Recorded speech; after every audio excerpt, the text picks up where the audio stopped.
Olá, meu nome é Renata Cieiro Fernandes e eu vou tentar dizer em poucas palavras algumas características do campo da educação não formal, na relação com o formal, começando primeiramente por dizer que eles não são campos concorrentes, eles são campos que acabam sendo complementares e é preciso tomar um grande cuidado com isso, porque especialmente o que tem tido de iniciativas de educação não formal hoje, elas têm vindo a tentar se colocar no lugar da educação formal.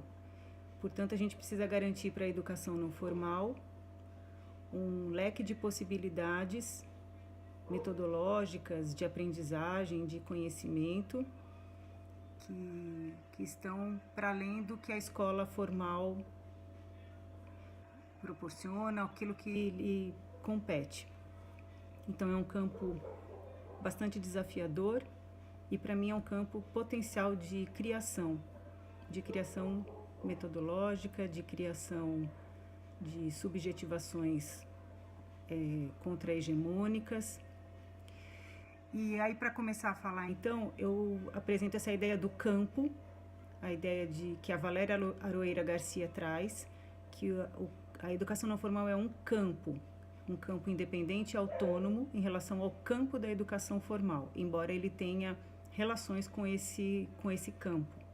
Dessa forma, eu não estou definindo a educação não formal em função da educação formal, nem eu, nem ela e nem quem compartilha desse pensamento. Entretanto, a gente sabe que nas sociedades a escola tem um centramento, uma centralidade, ela é uma referência, tem mais visibilidade e tudo que roda ao redor dela é periférico.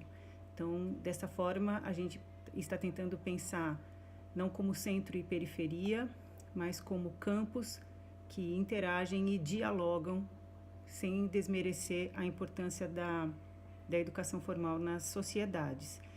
E aí tem a primeira diferenciação que a gente poderia fazer é usando o Jaume Trilha, em que ele diz, na sua definição de educação não formal, que ela é mediada por uma relação de ensino-aprendizagem e que usa metodologias que são metodologias que usualmente não estão presentes na educação formal.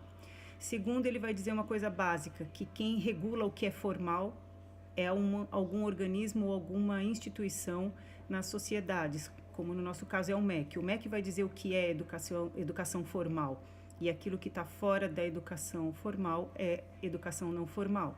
E aí a gente está entendendo, inclusive, instituições e movimentos, manifestações, coletivos, práticas e processos, aquilo que acontece quando as pessoas se encontram em diferentes lugares na cidade.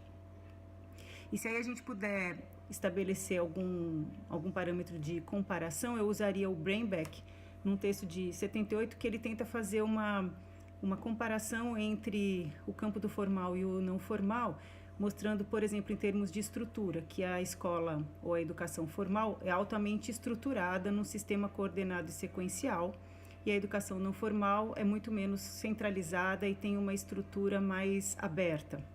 Então, a educação formal seria mais formalizada e a educação não formal seria menos normativa. Não quer dizer que ela não tenha forma. Com relação ao conteúdo, a educação formal é geralmente acadêmica, teórica e verbal, e a educação não formal normalmente é centrada naquilo que é de interesse dos sujeitos, muitas vezes em habilidades, aquilo que eles precisam para solucionar os problemas diários, as situações cotidianas. Com relação ao tempo, o tempo da educação formal é localizado para o futuro e a educação não formal é localizada ou orientada para o tempo presente, para as necessidades, desejos e interesses do momento presente. Com relação à gratificação, na educação não formal se tem uma gratificação em termos de certificação e na educação não formal não necessariamente precisa ter. E aí a gratificação na escola formal é adiada, ela está localizada mais para frente, e a não formal tende a ser mais imediata e mais a curto prazo.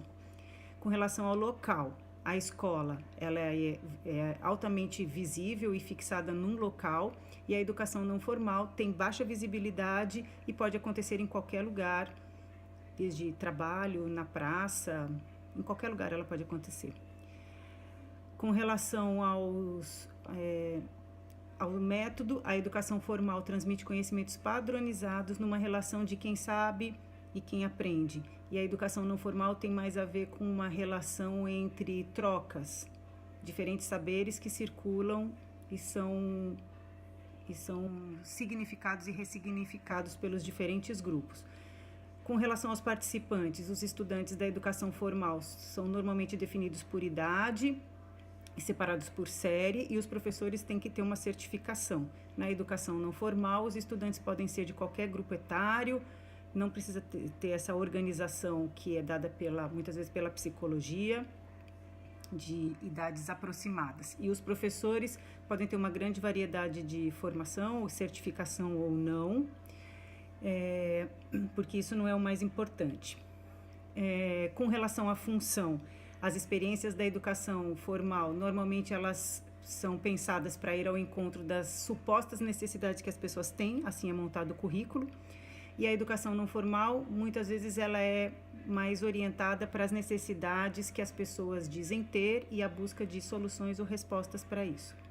E por fim, eu diria que a escola, quando ela tem um reconhecimento social, e quando as pessoas falham nela, elas tendem a ter um estigma social, né? Essa falta de aprovação social. E na educação não formal, como isso não está presente, elas podem falhar sem nenhum ou alguma pequena parcela de um estigma social, tá bom? Por enquanto é isso.